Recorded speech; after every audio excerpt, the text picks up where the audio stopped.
नाम जप पूजा पाठ सबका एक ही लक्ष्य है कि आप अपने में कितने, आत्मा में कितने तल्लीन रह पा रहे हो।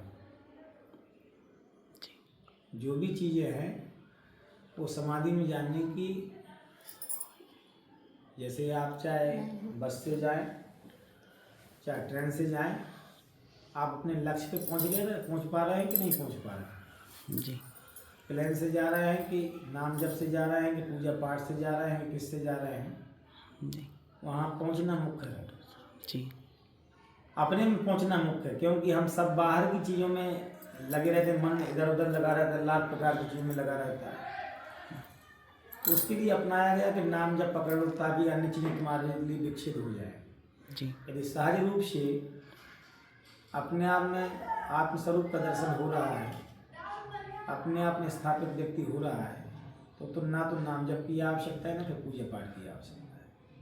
पूजा पाठ की आवश्यकता या नाम जप की आवश्यकता इसलिए पड़ती है क्योंकि हमारा इंजन लाखों करोड़ों जगह पर हमारा चित्त जा रहा है, उसको एक जगह पर कैसे लगाया जाए, इसलिए नाम जप है जी।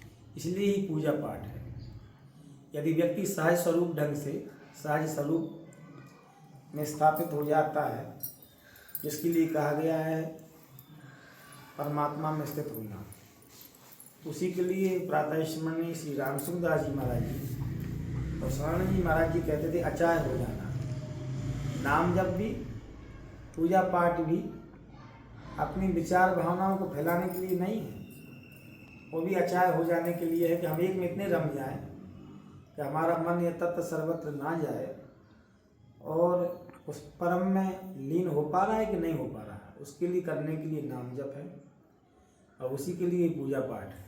पूजा पाठ का भी लक्ष्य है कि हम ईश्वर की तरफ में शांत भाव में कैसे पहुंच जाएं, अपने आप में कैसे स्थापित हो जाएं।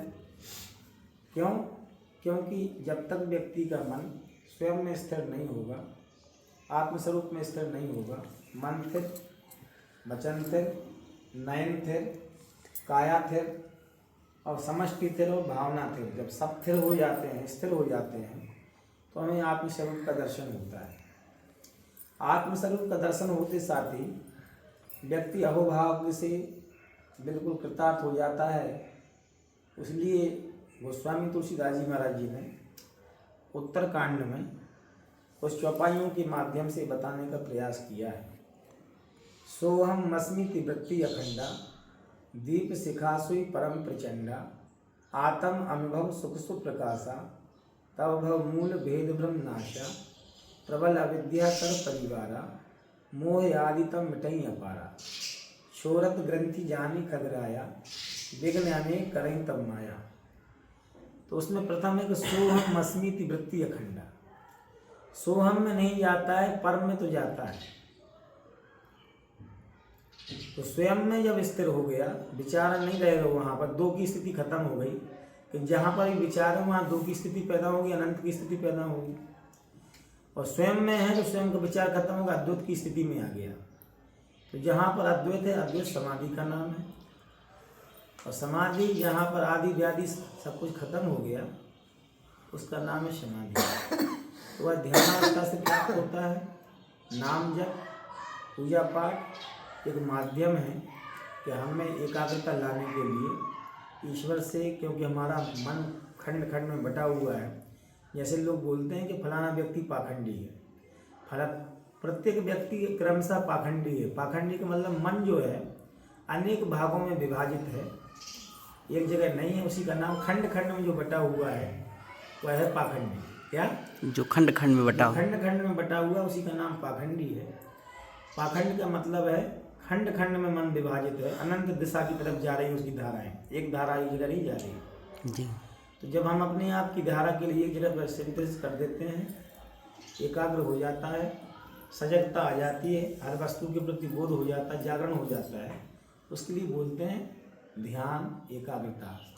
सा निर्विचार वैशाराध्य अध्यात्म प्रसादा सा निर्विचारे तस्मिन् सती श्वास प्रश्वास योगति विच्छेदा स प्राणायाम और अति योगानुशासनम, योग का अनुशासन ही अनुशासन है। चित्त योगश्चित्त वृत्ति निरोधा, सारी वृत्तियों का समन हो जाना, अब सबका अवलोकन कर लेना, तो कहते वृत्ति सारूप मित्रत योग शास्त्र में पतंजलि जी ने कहा योगा समाधि साचा सार्वभौम चित्तस धर्मा प्रत्येक तानता ध्यानम आदि आदि वस्तुओं का ब्यौरा महर्षि पतंजलि जी ने दिया है। उसी बात के लिए महर्षि कपिल जी ने सांख्य सूत्र में प्रतिपादन किया है। ज्ञानम महोदधि खलु धी विशाला, वह सांख्य है कि संख्याओं के माध्यम से तत्वों के माध्यम से अपने आप के स्वरूप को जान लेना ही सांख्य शास्त्र है। तत्व विचार मुकुंद बनाना भगवान कपिल महर्षि पतंजलि जी दोनों शास्त्र योगिक शास्त्र कहलाते हैं। इनसे ही माध्यम से आत्मस्वरूप का अवलोकन होता है। तो